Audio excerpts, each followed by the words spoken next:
ಎಲ್ರಿಗೂ ನಮಸ್ಕಾರ. ಸವಿ ಪಾಕಶಾಲೆಗೆ ಸ್ವಾಗತ. ನಾನು ಶೋಭಾ.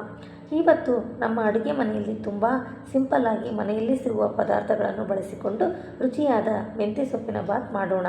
ಮೆಂತ್ಯ ಸೊಪ್ಪು ಹಾಕಿ ಮಾಡುವ ಈ ಬಾತ್ ಬೆಳಗಿನ ತಿಂಡಿಗೆ, ಮಧ್ಯಾಹ್ನದ ಊಟಕ್ಕೆ, ಮಕ್ಕಳ ಲಂಚ್ ಬಾಕ್ಸಿಗೂ ಕೂಡ ತುಂಬ ಚೆನ್ನಾಗಿ ಇರುತ್ತದೆ.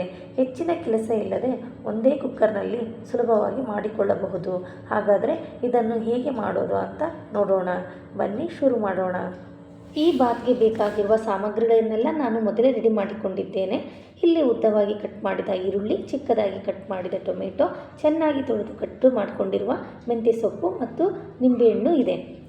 ಈಗಾಗಲೇ ತಯಾರಿಸಿಕೊಂಡಿರುವ ಈರುಳ್ಳಿ, ಟೊಮೆಟೊ, ಮೆಂತ್ಯ ಸೊಪ್ಪು ಮತ್ತು ನಿಂಬೆಹಣ್ಣಿನ ಜೊತೆ ಇನ್ನೂ ಕೆಲವು ಪದಾರ್ಥಗಳನ್ನು ಸೇರಿಸಿಕೊಂಡು ರುಚಿಯಾದ ಮೆಂತ್ಯ ಸೊಪ್ಪಿನ ಬಾತ್ ತಯಾರಿಸೋಣ. ಇದಕ್ಕೆ ಬೇಕಾಗಿರುವ ಎಲ್ಲ ಪದಾರ್ಥಗಳನ್ನು ಒಂದೊಂದಾಗಿ ಸೇರಿಸಿಕೊಂಡು ತುಂಬ ಸರಳವಾದ ರೀತಿಯಲ್ಲಿ ರುಚಿಕರವಾದ ಮೆಂತ್ಯ ಸೊಪ್ಪಿನ ಬಾತ್ ಮಾಡೋಣ. ಈಗ ಸ್ಟವ್ ಮೇಲೆ ಕುಕ್ಕರ್ ಇಟ್ಟು ಬಿಸಿಯಾದ ನಂತರ 1 ಸ್ಪೂನ್ ಎಣ್ಣೆ ಮತ್ತು 1 ಸ್ಪೂನ್ ತುಪ್ಪ ಹಾಕಿ ಬಿಸಿ ಮಾಡಿಕೊಳ್ಳೋಣ.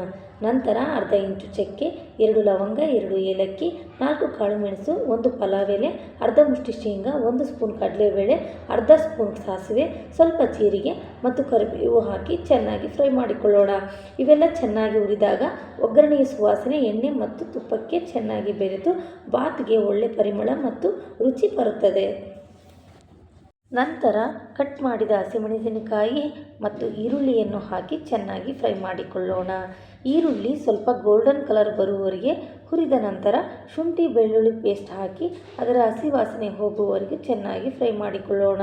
ಹೀಗೆ ಮಾಡಿದರೆ ಮಸಾಲೆಯ ಸುವಾಸನೆ ಚೆನ್ನಾಗಿ ಬಂದು ಬಾತ್ ತಿನ್ನಲು ಸೊಗಸಾಗಿರುತ್ತದೆ.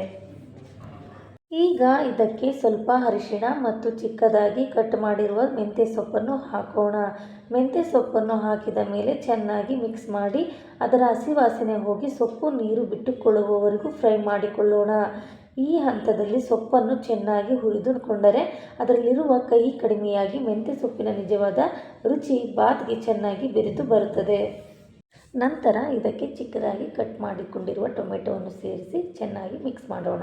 ಟೊಮೆಟೊ ಮೆತ್ತಗಾಗಿ ಅದರ ನೀರು ಬಿಟ್ಟುಕೊಂಡು ಮೆಂತ್ಯ ಸೊಪ್ಪಿನ ಜೊತೆ ಚೆನ್ನಾಗಿ ಬೆರೆಯುವವರೆಗೂ ಸ್ವಲ್ಪ ಹೊತ್ತು ಬೇಯಲು ಬಿಡೋಣ. ಟೊಮೆಟೊ ಚೆನ್ನಾಗಿ ಬೆಂದ ನಂತರ ಈಗ ಇದಕ್ಕೆ 2 ಗ್ಲಾಸ್ ನೀರು ಹಾಕಿ ಒಂದು ಸಲ ಚೆನ್ನಾಗಿ ಮಿಕ್ಸ್ ಮಾಡಿಕೊಳ್ಳೋಣ. ನಂತರ ಸ್ವಲ್ಪ ಬೆಲ್ಲ, ರುಚಿಗೆ ತಕ್ಕಷ್ಟು ಉಪ್ಪು ಮತ್ತು 1 ನಿಂಬೆಹಣ್ಣಿನ ರಸವನ್ನು ಹಾಕಿ ಚೆನ್ನಾಗಿ ಕಲಿಸಿಕೊಳ್ಳೋಣ. ಈಗ ಇದನ್ನು ಸುಮಾರು 2 ನಿಮಿಷ ಚೆನ್ನಾಗಿ ಕುದಿಯಲು ಬಿಡೋಣ. ಈ ರೀತಿ ಕುದಿಸಿದರೆ ಎಲ್ಲವೂ ಚೆನ್ನಾಗಿ ಮಿಕ್ಸ್ ಆಗಿ ಬಾತ್ ಮಾಡುವ ಮುಂದಿನ ಹಂತಕ್ಕೆ ರೆಡಿಯಾಗುತ್ತದೆ. ನೀರು ಚೆನ್ನಾಗಿ ಕುದಿ ಬಂದ ನಂತರ ಈಗಾಗಲೇ ಚೆನ್ನಾಗಿ ತೊಳೆದು ನೆನೆಸಿಟ್ಟಿರುವ ಅಕ್ಕಿಯನ್ನು ಇದಕ್ಕೆ ಹಾಕಿಕೊಳ್ಳೋಣ. ಅಕ್ಕಿ ಹಾಕಿದ ಮೇಲೆ ಸೌಟಿನಿಂದ ನಿಧಾನವಾಗಿ ಎಲ್ಲವನ್ನು ಚೆನ್ನಾಗಿ ಮಿಕ್ಸ್ ಮಾಡಿಕೊಂಡು ಮಸಾಲೆ, ಮೆಂತ್ಯ ಸೊಪ್ಪು ಮತ್ತು ಅಕ್ಕಿ ಎಲ್ಲವೂ ಒಂದಕ್ಕೊಂದು ಚೆನ್ನಾಗಿ ಬೆರೆತು ಅಕ್ಕಿಗೆ ಮಸಾಲೆ ಸಮವಾಗಿ ಹಂಚಿಕೊಳ್ಳುವಂತೆ ಮಿಕ್ಸ್ ಮಾಡಿಕೊಳ್ಳೋಣ. ನನಗೆ ಇಲ್ಲಿ ಸ್ವಲ್ಪ ಉಪ್ಪು ಬೇಕು ಅನ್ನಿಸ್ತಾ ಇದೆ, ಸೊ ಹಾಕ್ತಾ ಇದ್ದೀನಿ. ನೀವು ನೋಡಿಕೊಂಡು ಹಾಕ್ಕೊಳ್ಳಿ. ಉಪ್ಪನ್ನು ಹಾಕಿದ್ಮೇಲೆ ಒಂದು ಸತಿ ನಾನು ಮಿಕ್ಸ್ ಮಾಡ್ತಾ ಇದ್ದೀನಿ. ಈಗ ಕುಕ್ಕರ್ಗೆ ಒಂದು ಪ್ಲೇಟ್ ಮುಚ್ಚಿ ಅಕ್ಕಿ ಅರ್ಧ ಬೇಯಲು ಬಿಡೋಣ. ಅಕ್ಕಿ ಅರ್ಧ ಬೆಂದ ನಂತರ ಮುಚ್ಚಳ ತೆರೆದು ಒಂದು ಸಲ ಮಿಕ್ಸ್ ಮಾಡಿಕೊಳ್ಳೋಣ. ಈ ಸಮಯದಲ್ಲಿ ಮತ್ತೊಮ್ಮೆ ಉಪ್ಪು ಸರಿಯಾಗಿದೆಯಾ ಅಂತ ಒಮ್ಮೆ ಚೆಕ್ ಮಾಡಿಕೊಂಡು ಎಲ್ಲವೂ ಸರಿಯಾಗಿದೆ ಅನಿಸಿದ ಮೇಲೆ ಕುಕ್ಕರ್ಗೆ ಲಿಡ್ ಹಾಕಿ ಕ್ಲೋಸ್ ಮಾಡೋಣ. ಈಗ ಕುಕ್ಕರ್ನ ಲಿಡ್ ಓಪನ್ ಮಾಡಿ ನೋಡೋಣ. ನಮ್ಮ ಮೆಂತ್ಯ ಸೊಪ್ಪಿನ ಬಾತ್ ಚೆನ್ನಾಗಿ ಬೆಂದು ರೆಡಿಯಾಗಿದೆ. ಸೌಟಿನಿಂದ ಒಮ್ಮೆ ನಿಧಾನವಾಗಿ ಮಿಕ್ಸ್ ಮಾಡಿದರೆ ಬಾತ್ ಹೇಗೆ ಚೆನ್ನಾಗಿ ಬೆಂದಿದೆ ಅಂತ ಗೊತ್ತಾಗುತ್ತಿದೆ. ಅಕ್ಕಿಯ ಕಾಳುಗಳು ಕೂಡ ಬಿಡಿ ಬಿಡಿಯಾಗಿ ಚೆನ್ನಾಗಿ ಬೆಂದು ಬಂದಿದೆ. ಮೆಂತ್ಯ ಸೊಪ್ಪಿನ ಬಾತ್ ಅಂದರೆ ಬೆಳಗಿನ ತಿಂಡಿಗೂ ಕೂಡ ತುಂಬ ಚೆನ್ನಾಗಿರುತ್ತದೆ. ಮಕ್ಕಳ ಲಂಚ್ ಬಾಕ್ಸ್ಗೂ ಕೂಡ ಹಾಕಿಕೊಡಬಹುದು. ಅನ್ನದ ಜೊತೆ ಮೆಂತ್ಯ ಸೊಪ್ಪು ಮತ್ತು ಮಸಾಲೆ ಎಲ್ಲ ಸೇರಿರುವುದರಿಂದ ಒಂದೇ ಬಾಕ್ಸಲ್ಲಿ ರುಚಿಯಾದ ಊಟ ರೆಡಿಯಾಗುತ್ತದೆ. ಮನೆಯಲ್ಲಿರುವ ಎಲ್ಲರೂ ಇಷ್ಟಪಟ್ಟು ತಿನ್ನುವ ಹಾಗೆ ಈ ಬಾತನ್ನು ಸುಲಭವಾಗಿ ಮಾಡಬಹುದು. ಇವತ್ತಿನ ಮೆಂತ್ಯ ಸೊಪ್ಪಿನ ಬಾತ್ ಹೇಗಾಯಿತು ಅಂತ ನಿಮಗೆ ವಿಡಿಯೋ ನೋಡಿದರೆ ಗೊತ್ತಾಗಿರುತ್ತದೆ. ನೀವು ಒಮ್ಮೆ ಮನೆಯಲ್ಲಿ ಇದೇ ರೀತಿ ಮಾಡಿ ನೋಡಿ. ಹೇಗಾಯಿತು ಅಂತ ಕಮೆಂಟ್ನಲ್ಲಿ ತಿಳಿಸಿ. ರೆಸಿಪಿ ಇಷ್ಟ ಆಗಿದ್ದರೆ ವಿಡಿಯೋಗೆ ಒಂದು ಲೈಕ್ ಮಾಡಿ, ನಮ್ಮ ಚಾನಲ್ಗೆ ಸಬ್ಸ್ಕ್ರೈಬ್ ಮಾಡಿಕೊಳ್ಳಿ. ಇಂತಹ ಇನ್ನಷ್ಟು ಸಿಂಪಲ್ ಮತ್ತು ಟೇಸ್ಟಿ ರೆಸಿಪಿಗಳ ಜೊತೆ ಮತ್ತೆ ಸಿಗೋಣ. ಧನ್ಯವಾದಗಳು.